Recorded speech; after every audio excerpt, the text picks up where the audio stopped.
menurut sumber yang tentu tidak perlu kami sebut sebagai bentuk penghormatan saya kepada narasumber tersebut, saat itu Sylvester curhatlah kira-kira bagaimana apa yang perlu diambil langkahnya agar putusan tadi tidak dijalankan. Curhat ke siapa dia?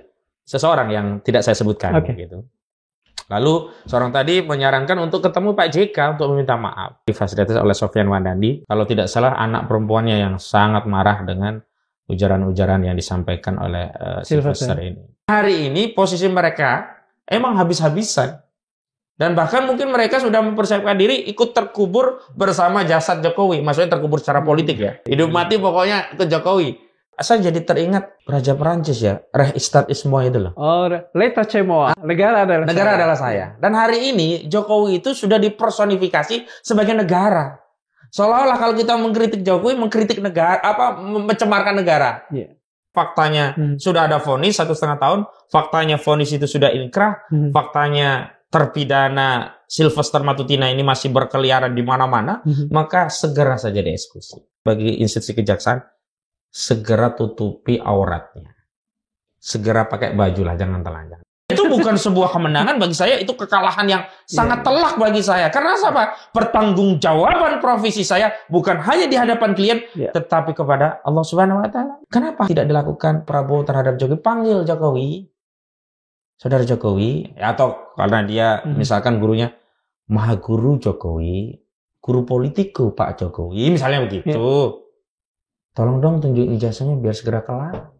Kasihan rakyat. Saya juga kasihan ke Pak Jokowi. Terakhir saya dapat informasi memang sakitnya berat. Saya melalui kuasa hukumnya ya. Saat mau tanda tangan BAP itu tuh berat sekali sampai terkelupas katanya tangannya.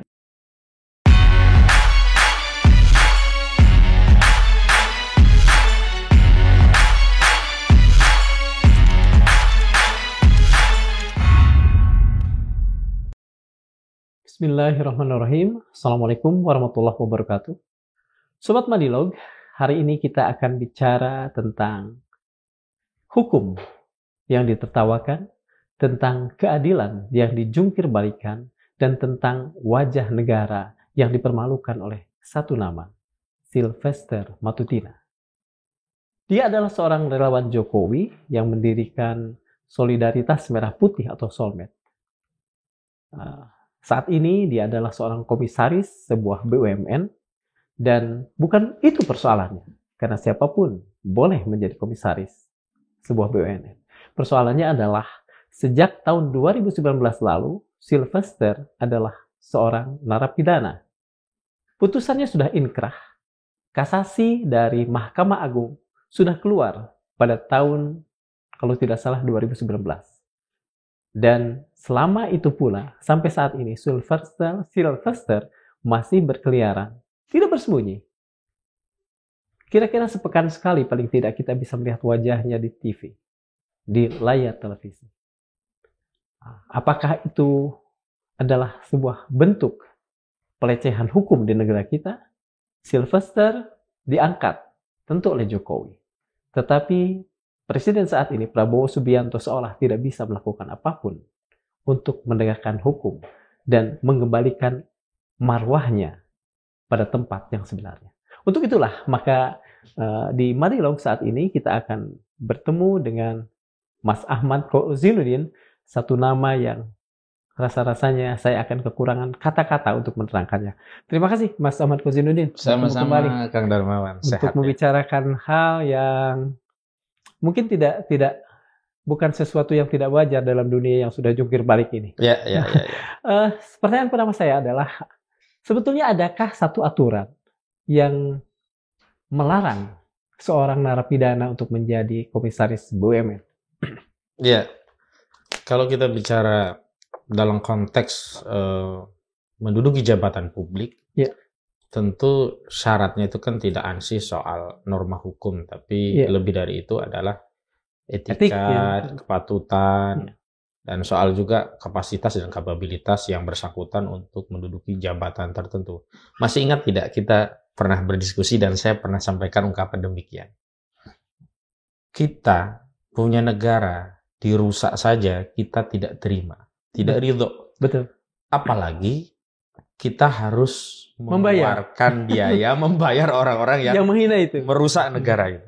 Nah, kalau kita konteksnya BUMN itu kan badan usaha milik negara yang baik sedikit atau sebagian atau keseluruhannya anggarannya menggunakan APBN sehingga tunduk pada Undang-Undang Keuangan Negara. Betul. Tentu ada tanggung jawab negara jika BUMN untung, negara mendapat tambahan dari pendapatan negara. Jika rugi, kadang-kadang harus setor penyertaan modal negara tambahan. Betul. Nah, dalam konteks dan itu menguras APBN kan? Iya. Dan lucunya kalau BUMN tadi sudah go public, sudah melibatkan swasta kepemilikannya, PMN yang terlibat hanya negara, tapi dividen dibagi rata kepada seluruh pemegang saham. Ini kan nggak adil. Betul. Harusnya kan dilibatkan juga betul. Untuk incas saham atau biaya untuk merecovery misalnya kerugian sebuah BUMN. Nah, kembali kepada soalan tentang apakah ada norma, memang saya sampai hari ini belum menemukan norma yang sifatnya limitatif, yang sifatnya eksplisit melarang seorang narapidana, apalagi dalam masa hukuman ya, betul, yang belum dieksekusi begitu. Nah, soal Sylvester ini kan memang saya perlu juga sampaikan. Sylvester Matutina itu sudah punya putusan yang bersifat inkrah atau berkekuatan hukum tetap. Apa itu putusan yang berkekuatan hukum tetap? Ya, ini putusan judek juris, yakni kasasi. Jadi kalau masih putusan tingkat pertama di pengadilan negeri, banding di tingkat pengadilan tinggi, itu belum inkrah karena masih judek faksi. Ya. Tapi kalau sudah judek juris, sudah oleh Mahkamah Agung, nah itu berkekuatan hukum tetap. Nah, di 20 Mei 2019 yang lalu sebenarnya sudah keluar putusan Mahkamah Agung Republik Indonesia nomor 287/K/2019 yang telah memberikan vonis kepada Sylvester Matutina 1,5 tahun. Ditambah, karena sebelumnya dibanding sempat 1 tahun, tapi oleh Majelis Kasasi diperbaiki justru ditambah, diberatkan, jadi 1,5 tahun. Sebelumnya di Pengadilan Tinggi DKI, di putusan nomor 287, juga sudah divonis, dan di putusan tingkat Pengadilan Negeri Jakarta Selatan, di 2018, melalui putusan nomor 100, juga sudah divonis. Setahun tadi? 1 tahun dan meningkat justru dikasasi menjadi 1,5 tahun. Peristiwanya kan saat itu memang ada ujaran yang dinilai fitnah oleh keluarga Pak JK. Kepada keluarga JK. Ya, yang kemudian diproses hukum. Tidak pernah ditahan pada prosesnya karena pasal 311 KUHP itu kan ancaman kurang dari 5 tahun. Iya, maksimum 4 tahun. Namun setelah inkrah harusnya kan dieksekusi. Memang belakangan kami mendapatkan informasi ketika akan dilakukan eksekusi, saudara Sylvester Matutina ini terdakwa saja saya sebut. Harusnya juga hari ini disebut terpidana. Ya, terpidana tapi belum menjadi narapidana karena belum dieksekusi begitu. Jadi terpidana Sylvester Matutina ini berusaha untuk agar vonis yang sifatnya inkrah tadi tidak dijalankan. Dan menurut sumber yang tentu tidak perlu kami sebut sebagai bentuk penghormatan saya kepada narasumber tersebut, saat itu Sylvester curhatlah kira-kira bagaimana apa yang perlu diambil langkahnya agar putusan tadi tidak dijalankan. Curhat ke siapa dia? Seseorang yang tidak saya sebutkan. Gitu. Lalu seorang tadi menyarankan untuk ketemu Pak JK untuk meminta maaf. Dan difasilitasi Michael Mekeng itu siapa ya? Dari Golkar saya lupa. Yang sama-sama dari Timur juga. Iya, betul. Dan kemudian ketemu juga difasilitasi oleh Sofyan Wandandi. Nah, kan bersahabat dengan Pak JK. Ketemu, dan memang oleh Pak JK sendiri tidak terlalu mempersoalkan ya ujaran-ujaran yang disampaikan oleh terpidana Sylvester Matutina ini. Gitu. Cuman keluarganya, kalau tidak salah anak perempuannya yang sangat marah dengan ujaran-ujaran yang disampaikan oleh Sylvester ini. Dan Pak JK sudah memaafkan, gitu. Nah, hanya kan kalau kita bicara konstruksi hukum bernegara kita kan, maaf itu tidak menghilangkan unsur pidana. Kalau dalam prosesnya itu bisa meringankan, katakanlah begitu. Bahkan kalau itu delik aduan, dalam hal ini kan ini delik fitnah kan aduan. Kalau itu masih berproses, misalkan di tengah jalan dicabut, ya selesai perkara. Tetapi kan permaafan ini tidak diusahakan oleh sebelum putusan. Ya, betul. Tapi setelah putusan ini inkrah. Sehingga dalam sebuah kesempatan Roy Suryo mendapat informasi langsung dari Sylvester. Infonya dia sudah mendapatkan maaf dari Pak JK. Tapi kan soal maaf itu hal yang lain. Dan kami sendiri tentu mengapresiasi ya Pak JK dan keluarganya yang bisa besar hati memberikan maaf. Tapi soal tentang putusan tentu tidak mendahului beliau-beliau, dan kita berpatokan pada konstitusi tentu. Putusan itu kan diproses dalam rangka untuk dijalankan. Berapa biaya negara yang sudah keluarkan untuk membayar polisi di tingkat penyelidikan, penyidikan, untuk jaksa di tahap dakwaan hingga tuntutan, bahkan hakim baik di tingkat pertama, banding hingga kasasi. Nah, sekarang sudah ada putusan yang bersifat berkekuatan hukum tetap kok tidak dijalankan. Pada saat yang sama, terdakwa atau terpidana Sylvester Matituna itu selalu mengeluarkan ujaran yang penuh dengan nada ancaman provokatif, bahkan ya tendensi negatif kepada klien kami. Artinya dia tidak pernah merasa jerak dengan perbuatan sebelumnya. Terus mengedarkan fitnah. Misalkan kepada klien kami Roy Suryo, Desmond Hasiholan dan yang lainnya. Dalam beberapa kesempatan kan selalu dia sampaikan, kalian ya 1000% tersangka, pasti masuk penjara, pasti menjadi narapidana. Nah, ini kan satu tindakan yang kalau dalam hukum itu melanggar apa yang disebut dengan asas praduga tak bersalah. Pasti tersangka, pasti narapidana, pasti akan sama seperti saya seorang. Oh enggak, kalau itu tentu direvisi begitu. Nah, yang jelas kan kalau kita bicara tentang memberikan stigma pasti itu kan pertama mendahului proses. Betul. Karena sederhana saja loh, enggak semua orang yang dalam tahap penyidikan itu jadi tersangka. Karena banyak juga kasus di SP3. Artinya kan nggak sampai jadi tersangka, kasus dihentikan karena tidak ditemukan cukup bukti, maka dikeluarkanlah surat perintah penghentian penyidikan atau SP3. Betul. Tapi kenapa narasi yang dibangun justru provokatif? Nah, atas dasar pertimbangan itu, setelah kami mendapat informasi, ini perlu untuk dilakukan tindakan. Maka hari ini ya, hari Kamis 31 Juni 2025 kami mendatangi Kejaksaan Negeri Jakarta Selatan selaku pihak penuntut sekaligus eksekutor kan. Jaksa yang menuntut, jaksa pula yang mengeksekusi untuk menanyakan sekaligus meminta. Yang lalai mengeksekusi persoalan ini membawa Sylvester ke penjara adalah kejaksaan. Iya, ada beberapa kesimpulan ya yang bisa kita peroleh dari panjangnya peristiwa sehingga hari ini tidak dieksekusi itu. Pertama, memang hukum ini tidak bersifat setara. Jangankan jadi laporan, bahkan sudah inkrah pun kalau itu kubu dari saudara Joko Widodo tidak dieksekusi. Makanya ada klien kami, koordinator ini selalu membangun narasi, ada relasi yang tidak seimbang bagi kami ya yang lemah, klien kami dengan kubu saudara Jokowi yang meskipun secara de jure bukan penguasa, tapi de facto masih berkuasa. Terbukti dalam proses kasus dugaan ijazah palsu itu kan laporan TPUA hanya dikoleksi menjadi Dumas atau pengaduan masyarakat di 9 Desember 2024. Sementara laporan dari saudara Jokowi serta-merta diterbitkan LP yang artinya pro justisia. Dan terakhir kan ditingkatkan penyidikan. Nah, kembali kepada Sylvester Matituna. Nah, berulang kali dia menyatakan Roy Suryo, Rismon, dan klien kami yang lain pasti tersangka, pasti jadi terpidana dan seterusnya. Ini kan melanggar asas praduga tak bersalah. Maksudnya begini kan, asas praduga tak bersalah itu adalah setiap orang harus dianggap tidak bersalah hingga ada putusan pengadilan yang menyatakan bersalah dan putusan itu bersifat tetap atau kekuatan hukum tetap. Artinya di pengadilan negeri sekalipun kalaupun sudah ini ya tetap belum dianggap bersalah, belum. Nah, justru kalau kita kembalikan ke status saudara Sylvester Matituna yang hari ini terpidana 1,5 tahun, dia sudah jelas bersalah. Kita bisa sebut dia itu tukang fitnah karena sudah ada vonisnya begitu. Nah, yang pertama adalah mengkonfirmasi ada relasi kuasa itu justru menjadi bobot paling besar untuk berjalan atau tidaknya hukum itu. Kalau dia punya relasi kuasa yang kuat, maka sampai putusan kasasi pun nggak dijalankan. Yang kedua, mengkonfirmasi memang aparat kita tidak steril dari intervensi relasi kuasa.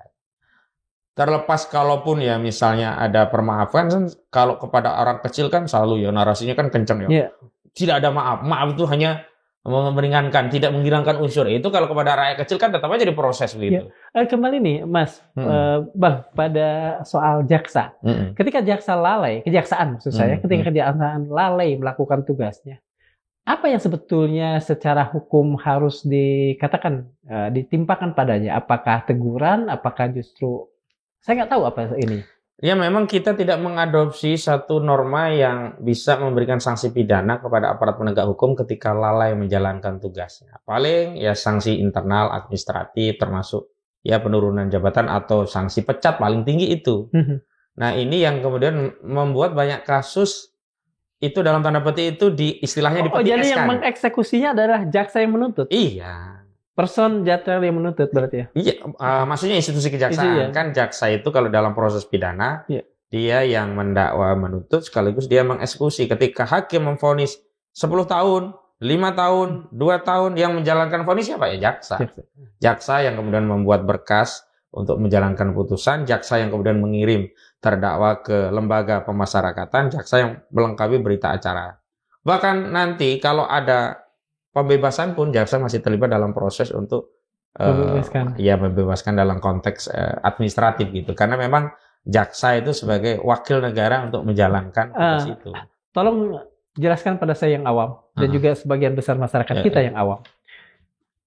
Yang kemudian nanti harus ditegur atau katakan saja kalaupun nanti dikenai hukuman apa yang paling mengerikan itu pemecatan dan sebagainya, itu kan bukan kejaksaannya kan, tapi adakah orang-orang tertentu yang PIC-nya kan? Ya, jaksa yang ijaz di situ.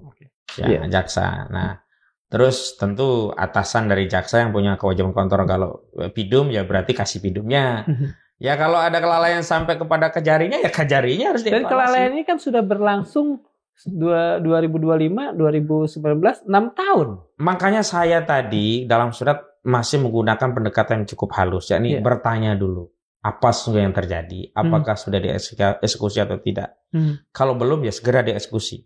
Saya pikir kalau itu dijalankan juga bisa mengkompensasi masyarakat tentang apa yang lalai dahulu karena hari ini akhirnya dijalankan begitu. Betul. Namun ya saya sederhana saja, selama ini tidak ada kabar Sylvester itu masuk penjara dan vonisnya ini adalah vonis yang sifatnya memang pidana penjara, bukan percobaan ya. Kalau percobaan boleh saja ya, selama ini ada di luar sudah dianggap menjalani putusan karena percobaan gitu. Jadi kita apa sih motifnya gitu loh. Awalnya kami nggak pernah nyolek loh barang ini. Kira-kira begitulah. Kami juga tidak punya tendensi orang itu masuk penjara dan seterusnya. Tetapi ketika ada gelagat orang ini ya tidak konsisten begitu loh. Satu sisi menganggap klien kita tukang fitnah, bahkan melampaui kewenangan hakim telah menyatakan ini pasti masuk penjara, padahal kan kewenangan hakim. Hari ini posisi Roy Suryo, Rismon Sianipar dan yang lain itu baru terlapor, tersangka saja belum. Lalu kalau dia kemudian menyatakan bahwa ini pasti, itu kan akhirnya kita menjadi pertanyaan-tanya apakah kemudian segala proses yang ada ini hanya sandiwara dan targetnya sudah ada. Dan ini kemudian saya sambungkan dengan statement kuasa hukum saudara Joko Widodo dalam sebuah dialog yang saya juga menjadi salah satu narasumber. Dia katakan perkara ini ada target gitu. Lah, saya juga kemudian menyampaikan begini, kalau suatu perkara ada target maka proses itu tidak menggali fakta, bukti dan apakah relevan fakta bukti itu dengan norma yang dilanggar. Tetapi proses itu hanya mencari sandaran legitimasi untuk menjatuhkan membenarkan target tadi gitu loh. Itu kan yang terjadi begitu loh. Mas, saya kembali pada persoalan ini pada persoalan jaksa. Apakah kelalaian jaksa selama 6 tahun itu bisa kita sebut sebagai sebuah obstruction of justice? Kalau obstruction of justice itu kan pada proses ya, tidak pada vonis ya. Ini kan tinggal pelaksanaan. Karena proses penyidikan sudah selesai. Hanya memang saya belum cek lebih jauh, maka harusnya ini komisi kejaksaan yang bisa mengevaluasi apakah ada paling tidak kode etik lah ya dalam profesi menjalankan tugas dan fungsi sebagai jaksa. telah dijalankan atau ada yang dilanggar. Tapi bagi kami tak soal apa yang sudah terjadi masa lalu. Yang penting hari ini ya faktanya sudah ada vonis 1,5 tahun. Faktanya vonis itu sudah inkrah. Faktanya terpidana Sylvester Matutina ini masih berkeliaran di mana-mana. Maka segera saja dieksekusi. Karena begini kan, bukan sekali dua kita selalu membaca bahwa kejaksaan menangkap buron. Yang kemudian pada beberapa buron dalam tanda petik itu mengatakan saya tidak buron, saya datang kok, misalnya kayak gitu. Tetapi pada kasus seperti ini tiba-tiba kemudian kejaksaan begitu lalai. Saya kira memang hal yang seperti ini kalau kita bisa katakan dengan redaksi agak ekstrim bukan anomali lagi. Oke. Karena sudah menjadi fenomena gunung es. Jadi lazim saja begitu loh. Cuman karena ini sudah begitu, kalau istilah orang Jawa cetha welo-welo, terlalu telanjang lah ya. Tindakan saudara Sylvester itu, maka yang pertama menurut saya bagi institusi kejaksaan, segera tutupi auratnya. Segera pakai baju lah, jangan telanjang. Dengan cara apa? Eksekusi dulu lah.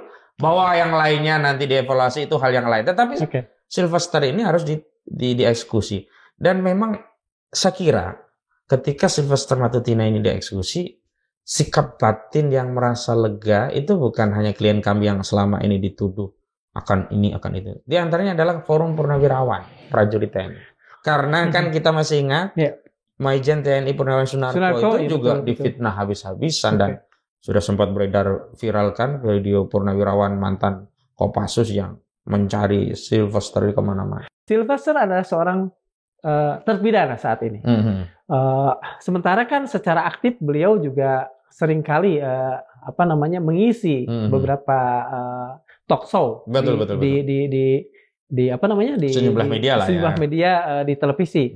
Nah, apakah misalnya kami atau media-media televisi lain yang kalau pada saat setelah terbongkar ini masih tetap mengundang dia, itu merupakan sebuah perbuatan tercela atau tidak? Itu tadi hampir sama dengan apakah seorang komisaris itu harus diberhentikan ketika statusnya narapidana atau tadi terpidana begitu. Itu kan saya sebutkan tadi secara norma eksplisit tidak ada, tapi kan hidup kita tak ansih soal norma yang tertulis. Betul. Contoh saja kalau kita masuk rumah orang itu nggak ada norma tertulis wajib ketok pintu atau assalamualaikum. Salam, coba bayangkan tapi kalau itu tidak kita lakukan, masuk saja begitu saja. Betul. Kita tidak masuk penjara misalnya, tapi kita dianggap orang yang tercela. Nah, dalam konteks media tadi kami juga di Kejaksaan Negeri Jakarta Selatan sudah konferensi pers dan kami menghimbau karena kita kan setara begitu ya. Tidak kemudian menjadi subordinat, kami hanya menghimbau kepada sebelah media untuk tidak lagi ya menjadikan terpidana Sylvester Matutina ini sebagai narasumber, kecuali setelah dijalani sebagai bentuk pertanggungjawaban, setelah itu kan kembali menjadi warga negara biasa. Itu kan beda. Ini kan belum. Nah, atau kami mengambil sikap jika media masih merasa tidak aib, tidak tercela, tetap mengundang ya terdakwa terpidana Sylvester Matutina ini dalam sebuah forum, dan forumnya itu mengangkat sebuah tema yang juga kami diundang dalam tema itu, dengan hal itu, maka kami yang mengambil pilihan untuk tidak akan. Apakah kelalaian 6 tahun untuk katakan saja mengeksekusi Sylvester ini dan kemudian publik kan punya skenario sendiri yang dibawa ke sini, ini tidak merupakan sebuah tamparan yang seharusnya memalukan kejaksaan? Dalam konteks hukum yang sudah dikendalikan politik seperti hari ini, saya melihat malu itu sudah sesuatu yang jarang gitu diakui sebagai sebuah sikap aktual, bahkan sikap batin pun enggak. Artinya padahal malu itu sebagian dari iman ya. Nah, saya nggak mau mengatakan orang sekarang imannya sudah hilang misalnya begitulah. Tetapi sudah menjadi semacam tabiat umum, orang ini sekarang nggak punya malu gitu loh. Institusi kepolisian misalnya hari ini nggak malu memaksakan meningkatkan penyelidikan ke penyidikan, padahal sebelumnya buktinya ditanya oleh media berkali-kali fotokopi. Nggak punya malu juga ya, misalkan saudara Joko Widodo menyatakan tidak akan menyerahkan ijazah kecuali atas perintah pengadilan. Faktanya beberapa kontradiksi tindakan yang dilakukan bisa kita hitung. Pertama, dia pernah mengundang 11 awak media dan dia tunjukkan ijazah yang dia sebut asli tadi. Apakah media ini pengadilan? Bukan. Kedua, dia tunjukkan ini kepada kuasa hukumnya dan kuasa hukumnya ingin meyakinkan publik bahwa mereka sudah melihat dan asli. Apakah ini pengadilan? Ketiga, dia serahkan ini bahkan dengan dipinjamkan ke Bareskrim untuk dilakukan tes laboratorium forensik. Padahal tes itu harus dengan disita bukan pinjam. Tapi sekali lagi, ini kan ditunjukkan. Apakah Bareskrim pengadilan? Terakhir katakanlah, akhirnya terakhir kan disita oleh Polda Metro Jaya. Sekali lagi, apakah Polda Metro Jaya itu pengadilan? Dan ketika pengadilan benar-benar meminta 2 perkara lah. Pertama, perkara Bambang Tri nggak muncul. Yang kedua, oke lah, perkaranya Pak Muhammad Taufik yang terakhir. Ya memang itu di forum mediasi, tapi itu tetap juga pengadilan yang memerintahkan. Karena begini, ada proses penyelesaian perkara itu di mediasi, ada proses di pokok perkara. Kalau di mediasi, mediator menyarankan bahwa yaitu ijazah asli dan masalah utama adalah terkait ijazah asli dan kalau ditunjukkan bisa segera melerai perseteruan anak bangsa dan mengakhiri polemik ijazah ini, kan itu sama saja sebenarnya kan harusnya tindakan yang ya konsisten menyatakan ini akan saya tunjukkan karena ini pengadilan juga. Toh enggak juga gitu. Pada akhirnya putusannya kan di NU tidak dapat diterima. Akhirnya tidak bisa lanjut. Akhirnya kan kalau tidak bisa lanjut sama saja tidak jadi menunjukkan ijazah itu ke pengadilan. Mas, saya Alpa nih melakukan satu riset. Kapan sebetulnya Sylvester menjadi komisaris? Mas, saya itu sebenarnya tidak terlalu ngikuti dia ya. Dia jadi terakhir kan memang di Idefood ya. Dan banyak pula. Makanya orang-orang yang hari ini tampil di media itu kan rata-rata jadi komisaris yang projo. Makanya tadi ini orang kerjaannya apa sih untuk BUMN yang berkenaan? Apakah memang punya kompetensi dan profesi? Artinya Mas meragukan kompetensi Sylvester dalam hal persoalan ini? Justru kita meyakini bahwa kompetensi mereka ini untuk membela Jokowi dalam sejumlah media dan kompensasinya adalah jadi komisaris tadi. Buktinya justru kehadiran mereka itu pasang badan di sebelah media. Sementara apa fungsi mereka bagi institusi BUMN di mana mereka menjadi komisaris? Kalau kita bicara dan digaji ya? Iya, digaji tentunya. Entah komisaris yang rata-rata ditaruh di komisaris independen ya. Kan kalau kita bicara komisaris itu kan organ yang menjadi katakanlah ya pengawas dari direksi. Tentu yang mengawasi itu harus lebih ngerti dong daripada yang diawasi. Baik dari sisi keuangan, bisnis plan, manajemen. Paling tidak norma hukumnya. Kenapa? Karena ini BUMN. Keliru ya mengeluarkan anggaran bisa berdampak kerugian keuangan negara. Bisa berdampak tipikor. Bisa berdampak penjara. Begitu loh. Maka kalau kita kaitkan dengan mereka, ya tanpa merendahkan kualifikasi mereka, di kedudukan mereka di BUMN yang disebut, saya kira masih banyak anak bangsa lainnya yang punya kualifikasi, bahkan dedikasi lebih baik. Dan akan lebih optimal bagi perusahaan itu. Ya iya, dan hari ini sebenarnya kalau dalam konteks komisaris independen itu ya, menurut saya karena negara kita sedang keadaan seperti itu, ditiadakan pun nggak ada masalah. Karena bisnis proses atau jalannya sebuah perusahaan itu tanpa ada komisaris yang banyak itu tetap jalan. Bahkan kita bisa melihat ada modus operandi penambahan sejumlah komisaris itu hanya dalam konteks untuk membagi kue yang sebelumnya di nampan besarnya tidak kebagian ya dibagilah di nampan kecil. Misalnya mohon maaf kalau saya sebut nampan besar itu misalnya jabatan menteri, wamen, dirjen, kabinet dan sebagainya. Ini katakanlah nampan besar. Ya karena perannya nggak terlalu besar tapi ya pengen dapat kue juga ya bagilah komisaris. Apakah selama ini ya selama Mas dewasa melihat pola-pola seperti ini itu pernah terjadi pada era-era kepresidenan yang lain, memberikan jabatan-jabatan tidak melalui kompetensi yang pas misalnya? Saya tuh di beberapa grup WhatsApp itu sempat dikirimi foto kabinetnya era Soeharto. Kan fotonya lama. Terlepas banyak tuduhan tapi kan kita tahu mereka berintegritas. Sampai ada quote yang menyatakan foto ini menggambarkan bahwa Republik ini pernah diurus dengan sepenuh hati. Benar dong kalau kita pikir. Dengan serius ya? Dengan serius mereka. memang dulu pejabat itu punya wibawa karena memang punya kapasitas.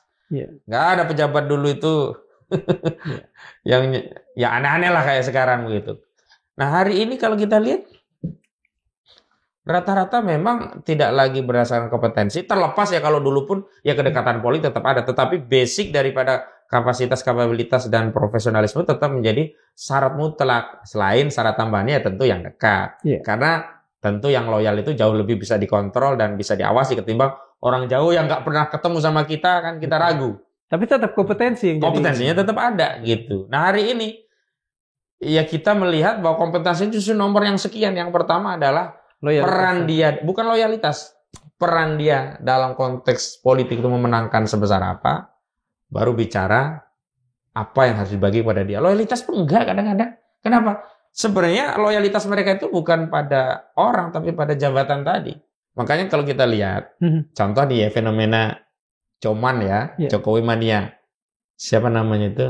Ebenezer. Ya, Emmanuel Ebenezer. Kan loyalitas dia kan pada kekuasaan sebenarnya. Begitu mau ganti Prabowo, dia buru-buru menjadi Prabowo mania. Nah, yang sakit itu memang yang pecah gesang derek Jokowi. Hidup mati pokoknya ke Jokowi. Nah, hari ini posisi mereka emang habis-habisan. Dan bahkan mungkin mereka sudah mempersiapkan diri ikut terkubur bersama jasad Jokowi. Maksudnya terkubur secara politik ya. Karena ketika dinasti kekuasaan politik Jokowi ini limbung bahkan jatuh dan terkubur, otomatis ya semua yang lentur bisa ikut ke sini ya. Kecuali mereka sudah buru-buru cari skoci untuk menyelamatkan diri. Nah, dalam konteks politik justru yang paling punya pemikiran yang realistis itu partai politik. Karena di isu ijazah ini dia nggak mau ikut pecah gesang dari Jokowi. Tapi kalau relawan ya memang hidupnya dari eksistensi Jokowi. Ketika eksistensi Jokowi hilang, ya dia juga akan hilang. Makanya dia memang harus habis-habisan ikut membela Jokowi. Tanpa reserve ya?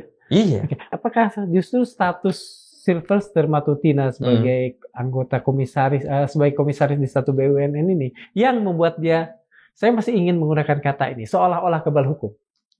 Seolah-olah. Sebenarnya dalam konteks yang lebih luas tidak hanya posisi komisarisnya, tapi dia Jokowinya itu masih menjadi relawan Jokowi dan Jokowi masih bisa mengendalikan kekuasaan Prabowo terlepas secara de jure Presiden Prabowo. Dan kita bisa lihat kan statement-statement terbuka Prabowo justru dalam tanda petik mengecilkan perjuangan ijazah ini misalnya. Nanti jangan-jangan ijazah saya juga yang ditanya misalkan. Nah jadi memang kompleks sih ya, kumulatif ya antara dia memang ada di kubu Jokowi dan juga pernah menjadi relawan Prabowo Gibran, sehingga ya dia merasa punya saham politik bagi kemenangan Prabowo, sehingga dia juga harus punya bagian dividen politik. Setidaknya dividen politik itu adalah imunitas dari persoalan hukum tadi gitu. Selain dividen yang langsung bisa dinikmati tentu komisaris tadi gitu. Tapi kalau kita bicara dividen dalam pengertian luas kan termasuk relasi, kekebalan hukum. Apakah kita bisa mengatakan bahwa kejaksaan tidak loyal terhadap Prabowo ketika misalnya udah jelas ini persoalan tapi dibiarkan? Atau apa yang membuat mereka masih berani melakukan itu? Sebenarnya kan kalau kita bicara tentang institusi penegakan hukum hari ini itu kan baik di institusi kepolisian, di kejaksaan termasuk pengadilan, itu kan tetap subordinat kekuasaan. Maka corak penegakan hukum itu sangat bergantung dengan corak otoritas politik itu dikuasai oleh siapa. Nah, hari ini memang sejak 10 tahun yang lalu lah, itu oleh rejim Joko Widodo itu, hukum itu memang dijadikan alat represi bagi otoritas politik untuk menjalankan kekuasaannya. Kan ada perbedaannya, kalau Orde Baru itu represinya menggunakan militer, maka terlihat seolah-olah sadisnya kelihatan. Kalau hari ini menggunakan otoritas hukum, seolah-olah ini penegakan hukum, padahal represi. Misalnya kita sedang menyampaikan pendapat, ini kemerdekaan berpendapat, lalu dinarasikan kabar bohong, fitnah, kebencian, permusuhan, sara, lalu diproses hukum, ada vonis. Nah, ketika di penjara, itu kan proses hukum, ini kan penegakan hukum. Padahal ini hampir sama dengan dicomot taruh di penjara gitu, tapi dilegitimasi melalui proses. Sehingga kejam sebenarnya, tapi istilahnya membunuhnya secara halus, kira begitu. Pasti pakai sopan santun, Iya, ya sebetulnya kan, keji juga ya. Kita kan tambah jengah kan, masa membunuh pakai sopan santun. Nyun sewu gi, ini kalau orang Jawa ya. Nyun sewu gi, tepok. Ya, jadi kita kan kadang-kadang terperdaya dengan keramahan dalam melakukan represi tadi, dan akhirnya kita rakyat tidak punya sikap untuk bertahan diri atau menghindari represi tadi karena tertipu seolah-olah ini sopan santun padahal represi. Yang saya ugi.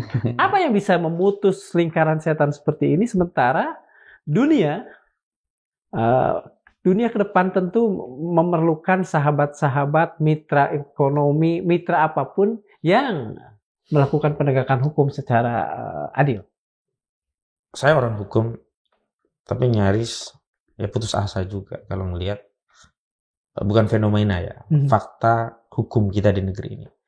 Kalau fenomena kita anggap itu gejala, tapi ini sudah faktual begitu, kerusakan hukum di berbagai aspek, dimensi, di berbagai bidang begitu.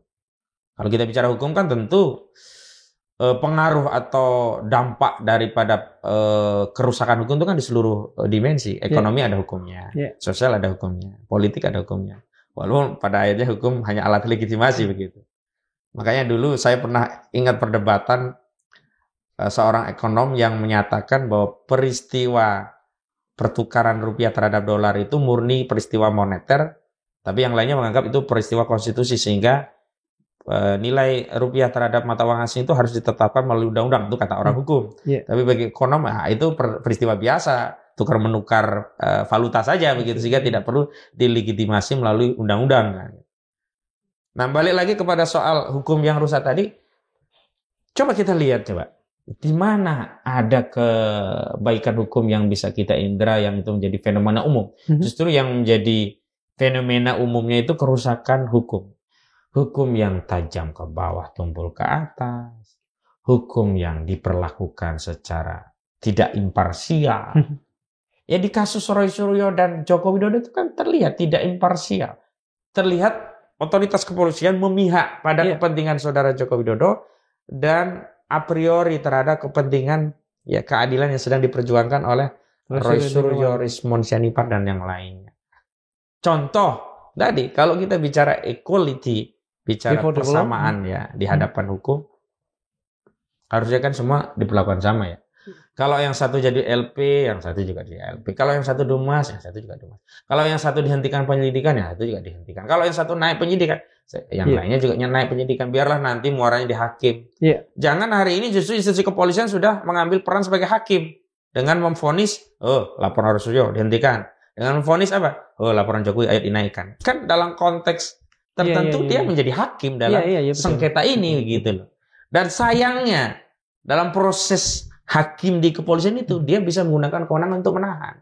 Karena di dalam KUHP ancaman pidananya lebih 5 tahun bisa digunakan kewenangan subjektif dari penyidik dalam polisi untuk menahan. Padahal belum ada putusan. Kan orang sudah kemerdekaannya direnggut. Walaupun itu sementara katakanlah. Padahal belum ada vonis. Siapa hakimnya? Di tingkat penyidikan di polisi. Makanya yang lalu saya dengan kawan-kawan itu sebenarnya kalau pasalnya hanya 310, 311 tentang pencemaran dan fitnah, atau ditambahlah yang relevan 27A Undang-Undang ITE, ini menyerang kehormatan menggunakan sarana ITE, kami nggak ada masalah. Karena dalam prosesnya tidak ada kewenangan menahan, sehingga kita bisa adu argumen di pengadilan. Jadi fair lah ya. Tinggal nanti vonisnya, ya kalau salah ya masuk. Kalau ini pasal-pasalnya pasal yang lebih dari 5 tahun itu ya? Diselundupkan ada yang pasal 35 Undang-Undang ITE itu ancamannya 12 tahun penjara, pasal 32 Undang-Undang ITE ancamannya 8 tahun penjara. Kemudian ada yang latah ikut bikin laporan ada 160 KUHP tentang penghasutan Ada Lehumanan, Andi Kurniawan, Samuel Sweken. Ini apaan ini gitu loh. Lalu yang dipersoalkan ijazahnya Jokowi. Ini ikut-ikutan gitu. Saya ingin kembali menarik sedikit pada persoalan Silver tadi. Apa sebetulnya pesan moral yang secara salah akan ditangkap oleh masyarakat ketika seseorang yang seharusnya memang sudah masuk masih tetap berkeliaran dan katakan saja seolah-olah tidak ada apa-apa gitu. Ya tidak ada hukum di negeri ini. Pesan moralnya. Pesan moral itu. Iya, tidak ada hukum. Yang ada apa? Kekuasaan. Dan itu kan sebetulnya berkaitan dengan konstitusi kita kan, bahwa negara ini adalah negara hukum, bukan negara kekuasaan. Ya sayangnya memang begitu, yang tertulis limitatif di dalam konstitusi kita dengan tegas menyatakan negara kita adalah negara hukum. Harusnya jujur saja, sekalian tulis negara adalah negara kekuasaan. Siapa yang berkuasa, dia yang paling punya otoritas untuk menyatakan benar atau salah, begitu. Selesai. Jadi kita hidup dalam kemunafikan. Dan ini akan menjadi sebuah kemunafikan massal ya. Kemunafikan yang kemudian dikatakan saja dijustifikasi oleh negara, begitu. Nah, karena itulah kita mengajukan koreksi. Dan ini yang harus dipahami oleh publik ketika kita mengoreksi institusi kepolisian, institusi kejaksaan, bahkan peradilan. Bukan berarti kita tidak percaya, kita benci, dan seterusnya. Jadi kan narasinya itu ketika tidak bisa melawan kritik atau berargumentasi kritik, mulai melakukan generalisasi. Oh, ini nggak percaya polisi. Oh, ini nggak begitu. Kritiknya yang dilawan. Nah, seperti kami hari ini ya, ketika tampil dalam berbagai debat media di TV ataupun di podcast. Kalau kita konsisten menyampaikan narasi dan selalu memperbaharui narasi-narasi untuk menyampaikan fakta dan argumentasi. Sementara dari kubu Jokowi seperti kekurangan bahan. Sehingga narasinya repetisi. Karena repetisi itu nggak mungkin diulang-ulang karena dia dianggap jadul. Akhirnya apa? Serang pribadi. Ad hominem. Coba, misalkan saya sama Sylvester ini, ketika dia kalah berargumentasi tentang 12 orang terlapor, saya katakan demikian sederhana. Saudara Joko Widodo kan melaporkan, dia dicemarkan dan dia fitnah, dia merasa dihinakan sehina-hinanya, direndahkan serendahnya. Ini kan delik aduan. Berarti harus jelas dong namanya siapa. Bukan delik umum. Kalau delik umum, Pak Polisi, saya melaporkan ada pencurian. Siapa pencurinya? Saya nggak tahu Pak, makanya tolong Pak dicari. Yang jelas barangnya hilang. Masuk akal delik umum. Pak Polisi, saya dicemarkan. Saya dikatakan misalkan hitam gitu. Karena pencemaran itu tidak harus fitnah. Sesuai fakta pun kalau dia merasa tercemar, makanya kadang-kadang ini yang saya nasihatkan kepada publik, kepada kita semua, mengukur statement kita, tidak sekedar apakah itu faktual atau tidak, tetapi ketika ujaran ini ditangkap oleh lawan, apakah dia merasa nyaman atau tersinggung. Maka sering dalam bahasa komunikasi, ya memang beda ya. Kalau komunikasi debat saya memang terbuka. Tapi dalam konteks tertentu kita harus memahami, mencoba sikap batin orang itu seperti apa kalau kita mengungkapkan. Kalau istilah Jawa itu empan papan ya. Ngaji diri lah. Ngaji diri. Kalau orang Jawa empan papan dengan siapa. Makanya di tradisi Jawa itu ada nguku, kromo, inggil ya. Ada kromo inggil. Dengan yang sejajar bagaimana sikapnya. Dengan yang lebih tua. Apalagi dengan yang lebih dihormati. Tentu bahasa kita berbeda. Nah, kembali pada soal tadi ya tentang fitnah. Jokowi tidak menyebut nama. Tiba-tiba muncul 12 nama.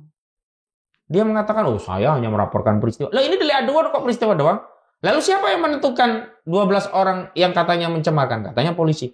Lah, polisi kita tanya, Anda ini siapa kok bisa merasa menjadi Jokowi?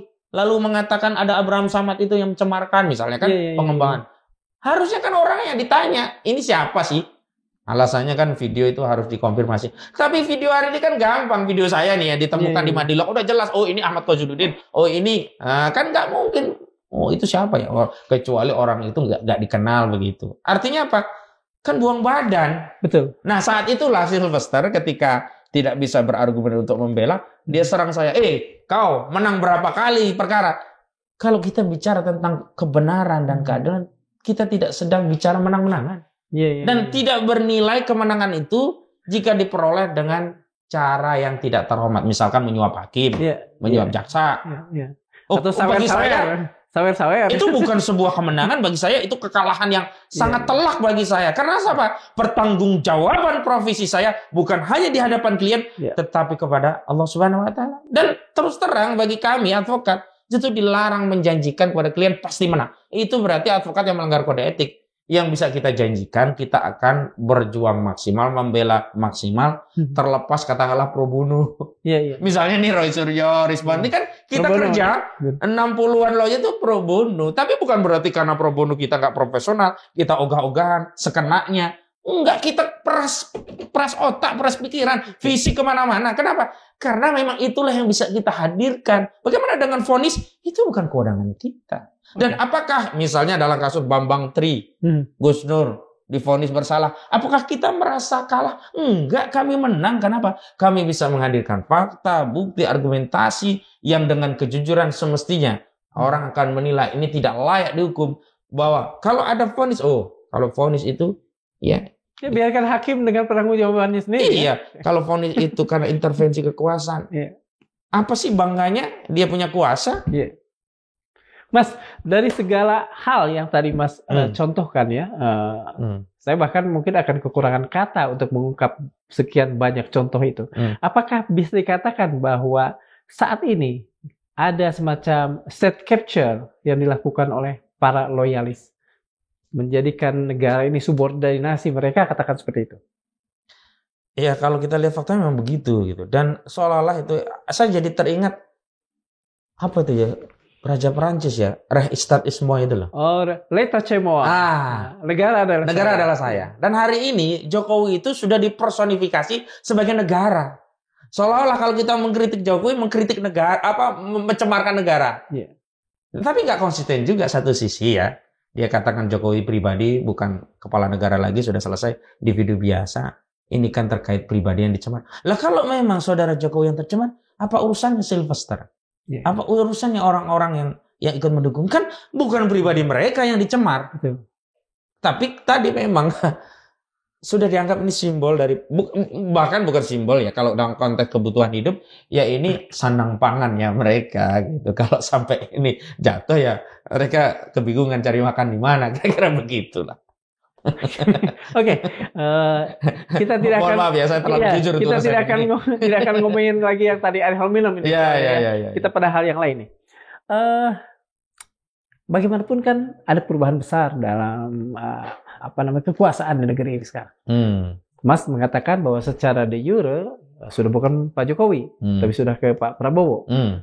Mengapa misalnya Pak Prabowo tidak dilaporkan bahwa ada berbagai persoalan yang seharusnya segera dituntaskan seperti ini? Ini kan 6 tahun seorang narapidana, terpidana, tapi kemudian gini, yang kemudian akan kena wajahnya adalah bukan wajah pemerintahan Jokowi kan, tapi wajah pemerintahan Prabowo hari ini. Betul. Mengapa misalnya lama? Justru saya ingin bertanya, kenapa tidak dilakukan negara hadir untuk menuntaskan perseteruan ini biar cepat selesai? Contoh ya, kan belum lama ini masyarakat kan marah karena PPATK memblokir sejumlah rekening yang 3 bulan nggak aktif. Lalu banyak kritikan, banyak masalah, bahkan ada cerita orang punya keluarga sampai keluarga yang meninggal tidak bisa ngurus rumah sakit karena rekeningnya tidak bisa diaktifasi, terblokir tadi. Nah ini kan ramai di tengah masyarakat terjadi kegaduhan. Lalu ketua PPATK Ivan dipanggil oleh Prabowo dan diperintahkan untuk dibuka kembali, dan sekarang selesai. Kenapa hal itu tidak dilakukan oleh Prabowo terhadap Jokowi? Panggil Jokowi, saudara Jokowi, atau karena dia misalkan gurunya Maha Guru Jokowi, guru politikku Pak Jokowi, misalnya begitu. Tolong dong tunjukin ijazahnya biar segera kelar. Kasihan rakyat. Saya juga kasihan ke Pak Jokowi. Terakhir saya dapat informasi memang sakitnya berat. Saya melalui kuasa hukumnya ya, Rifai Kusuma Negara dalam sebuah diskusi di sebuah TV nasional, dia katakan saat mau tanda tangan BAP itu tuh berat sekali sampai terkelupas katanya tangannya, terus pakai Vaseline gitu lah, pakai lotion gitu lah. Lalu untuk apa sih memperlama drama tentang ijazah ini? Keputusan pengadilan. Padahal kalau kita bicara putusan kan masih ada banding, ada kasasi. Pada nanti kalau sidang kemudian kalau persoalan ini berlanjut sampai ke sidang, kan itu seharusnya karena delik aduan Pak Jokowi harus ada di sana. Iya, makanya saya bilang kepada apakah akan seperti dulu misalnya sebuah delik aduan, tapi Pak Jokowi tidak pernah hadir di sana, tapi kemudian vonis tetap di. Nah itu yang saya khawatirkan, 2 skenarionya. 1, waktu BAP kemarin sudah diambil sumpah sehingga tidak perlu dihadirkan, cukup dibacakan. 2, fokus jaksa tidak lagi ke fitnah pencemaran tapi melayani laporan tentang kebencian permusuhan, ya tentang penghasutan, yang lain nanti yang jadi fokus. Akhirnya apa? Bisa saja divonis tanpa diketahui ijazahnya asli atau tidak. Berapa persen Anda meyakini itu, Mas? Kalau kita bicara kemungkinan, semua kan bicara kemungkinan ya. Justru saya menyampaikan ini untuk antisipasi agar tidak terjadi. Saya menginginkan kalau Saudara Joko Widodo memang sudah siap ya langsung ke pengadilan. Dan saya juga sudah mempersiapkan banyak pertanyaan kepada Saudara Joko Widodo, baik yang berkenaan dengan ijazah itu sendiri, juga terkait hal-hal lain untuk menguji kejujuran seorang Joko Widodo. Karena apa? Orang nggak meragukan misalkan Pak SBY ijazahnya asli atau tidak. Orang nggak meragukan Pak Prabowo. Kan ada pertanyaan dari kubu Jokowi. Kenapa nggak ditanyakan pejabat yang lain? Ngapain juga ya? Karena begini,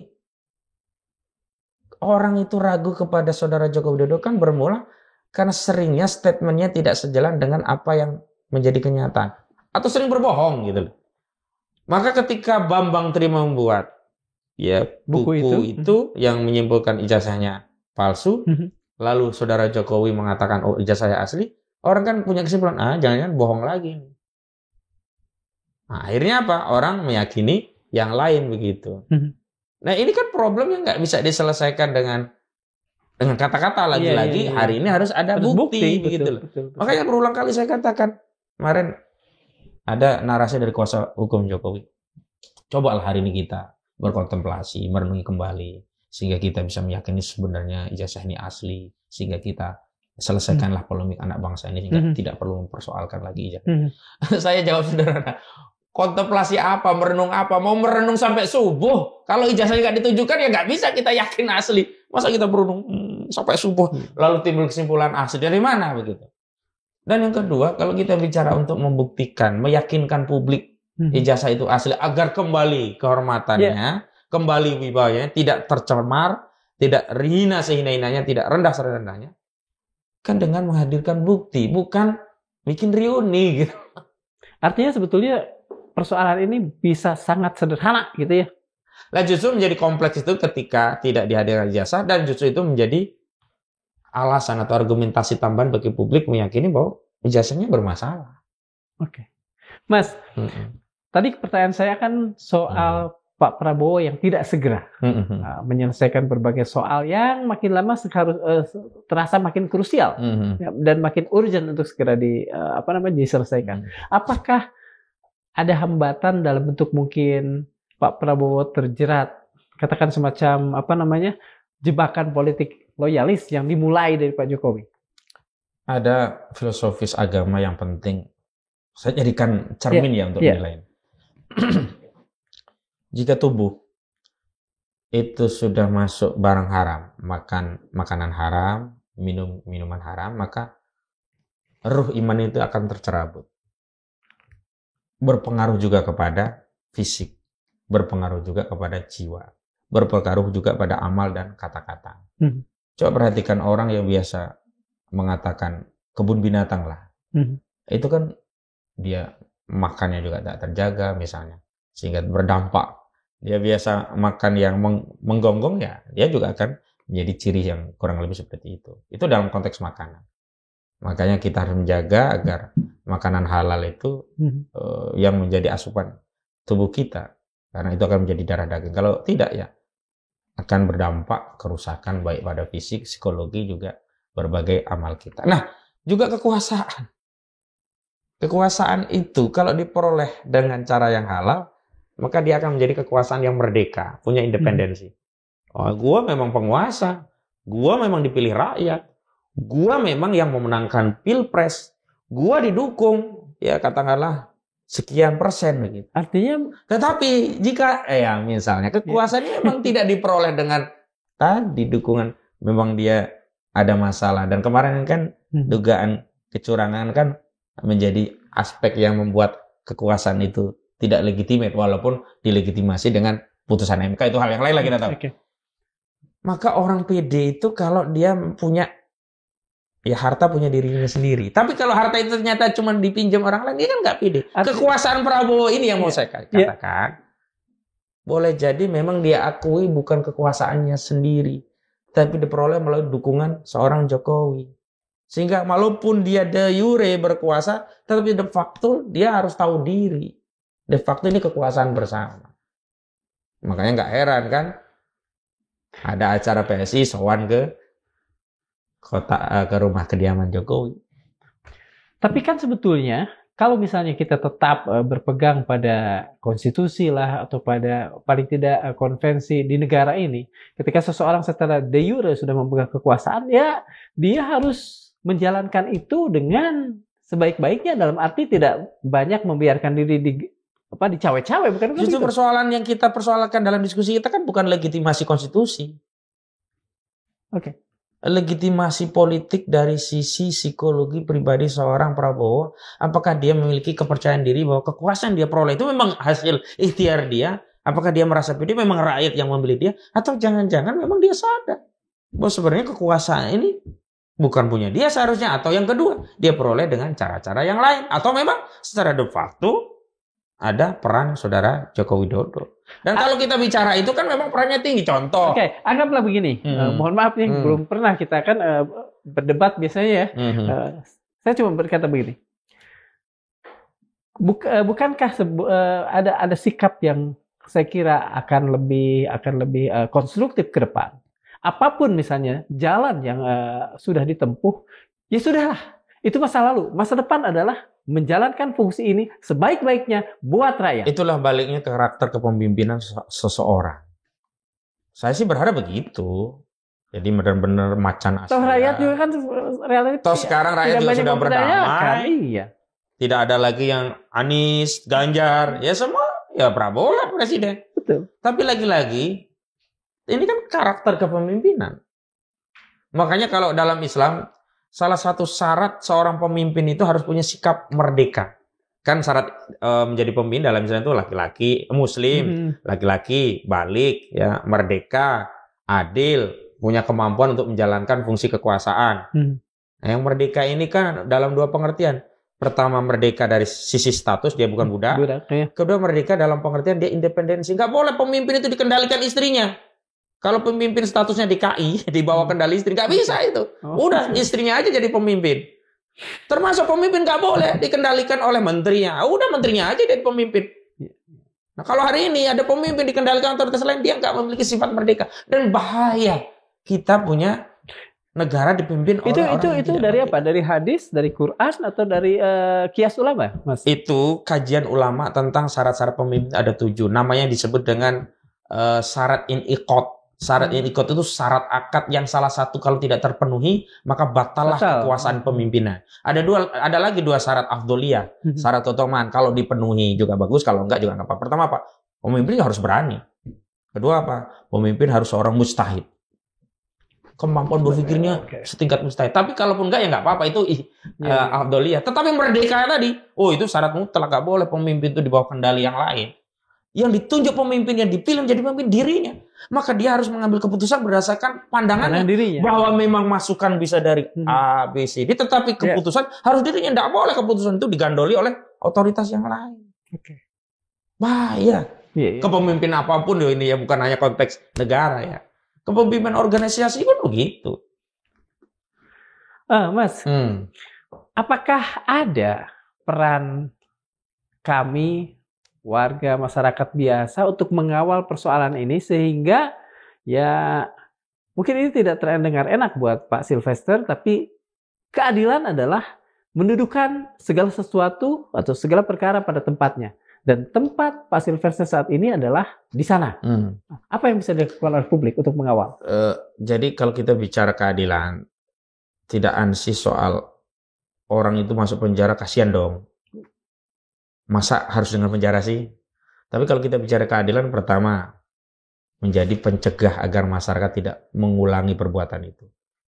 Kalau suatu tindakan fitnah kemudian dipidana dan dilaksanakan, maka orang akan mengukur sikap, tutur kata, perbuatan, dan seterusnya sehingga menjadi efek pencegah orang lain melakukan kejahatan yang sama. Kedua, bagi orang yang melakukan kejahatan juga bisa menginsyafi bahwa tindakannya keliru. Katakanlah 1,5 tahun, saya kira cukuplah bagi seorang Sylvester Matutina 1,5 tahun untuk berkontemplasi, menginsafi dia itu keliru gitu, sehingga setelah keluar dari penjara nanti bisa merubah kata-kata yang dia ucapkan tidak ngawur begitu misal. Nah, bagaimana cara kita? Ya memang hari ini saya harus akui no viral no justice.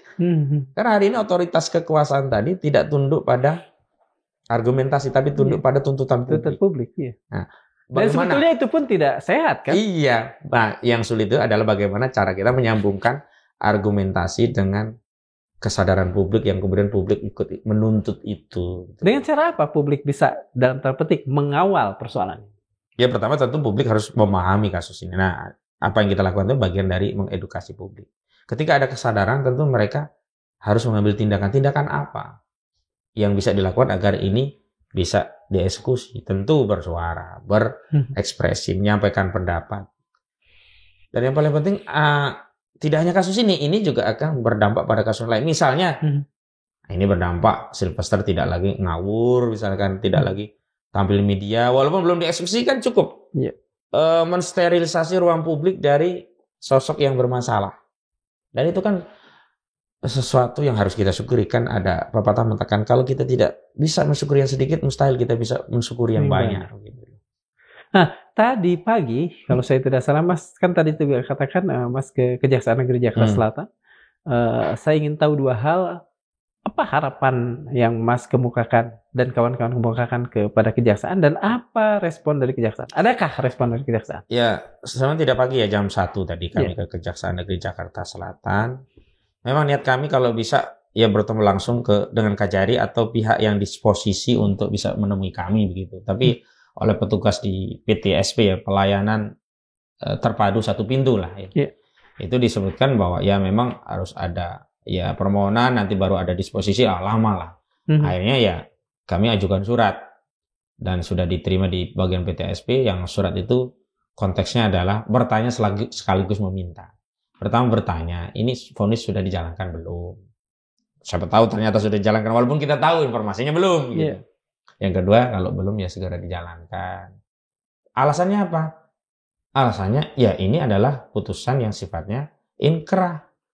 Tidak bisa dihalangi walaupun ada usaha untuk PK, peninjauan kembali. Tetap nggak menghalangi eksekusi. Yang kedua, apalagi kami sebutkan bahwa terpidana Sylvester Matutina ini mengulangi perbuatan yang ada dalam vonis itu. Ini apa? Fitnah terhadap klien kami, Roy Suryo dan yang lain. Itu yang kami sampaikan tadi. Mas, adakah hak warga negara atau warga untuk melakukan class action pada persoalan ini? Enggak sih ini. Ini kan tinggal subjektivitas jaksa. Kalau jaksa dieksekusi selesai sebenarnya. Class action kan perkara publik. Ini kan perkaranya sebenarnya sudah diindividualisasi melalui putusan dan putusan itu sudah inkrah. Ya, siapa yang diindividualisasi ya terdakwanya. Ya ini Sylvester Matutina. Pertanyaan saya terakhir. Apakah ini meskipun persoalannya adalah persoalan yang pribadi bukan besar sebetulnya, persoalan pribadi, akankah ini akan menjadi batu sandungan paling besar dalam, katakan saja, kepada kabinet Pak Prabowo, terutama dalam persoalan penegakan hukumnya? Saya nggak ke Pak Prabowo-nya sih sebenarnya. Tujuan saya justru ingin memberikan pesan moral kepada seluruh masyarakat bahwa hukum itu harus ditegakkan. Dan jangan hanya bernarasi hukum kepada yang kontra pada Saudara Joko Widodo seperti pada klien kami. Kan berulang kali kami diminta menghormati proses hukum. Nggak ada yang nggak hormat. Proses hukum tetap aja jalan. Misalnya hari ini menjadi penyidikan. Memangnya karena protes kami penyidikannya nggak dijalankan, toh jalan aja. Tapi kita menyampaikan kritik. Yang kritiknya itu ada basicnya itu dua. Pertama ada norma yang jadi sandaran kritik. Yang kedua ada fakta yang dijadikan sandaran bahwa norma ini tidak terpenuhi karena faktanya seperti ini. Gitu loh. Nggak bisa dong kita dikatakan kalau kayak gini, berarti nggak percaya. Bukan nggak percaya, ada kritik gitu loh. Jadi itu yang saya sebut ketika tidak mampu berargumentasi untuk menghadapi apa yang kami komplain atau kami kritik, lalu membangun narasi generalisasi, ini nggak percaya, ini mah nanti putusan pengadilan pun nggak percaya kalau belum. Nggak begitu cara kita bernegara gitu. Ya anggap aja itu anggap aja itu sebuah kebutuhan. Kalau bahasa kasar itu sih, bahasa kasar itu kekalahan intelektual sebenarnya. Tapi saya tidak tega juga ngomong gitu. Ya, Mas lebih tega dibandingkan tadi saya ingin mengumpulkan sesuatu terbata-bata karena saya masih berpikir. Terima kasih, Mas Ojin. Sama-sama. Sylvester Matutina bukan sekadar sosok, ia adalah simbol. Simbol dari sistem yang lumpuh, kekuasaan yang pongah, dan hukum yang tunduk pada loyalitas. Ia divonis bersalah, ia harusnya dipenjara, tapi ia masih bebas. Lebih dari itu, ia digaji untuk posisi komisaris BUMN tanpa pengalaman, tanpa akal sehat. Di saat rakyat diminta taat hukum, elit justru menertawakan putusan pengadilan. Disinilah kita di tengah negara yang seolah tak tahu malu mempertahankan orang-orang yang mempermalukan republik ini. Maximilien Robespierre, tokoh revolusi Prancis, pernah memperingatkan, rahasia kebebasan terletak pada mencerdaskan rakyat, sedangkan rahasia tirani adalah menjaga mereka tetap bodoh. Maka pertanyaannya kini, apakah republik ini hendak menjadi tanah bagi kebebasan yang tercerahkan atau tanah bagi tirani yang dibiarkan oleh kebodohan dan kekebalan hukum? Jika hukum tak ditegakkan, maka satu-satunya yang akan bangkit adalah perlawanan rakyat. Assalamualaikum warahmatullahi wabarakatuh. Waalaikumsalam warahmatullahi wabarakatuh.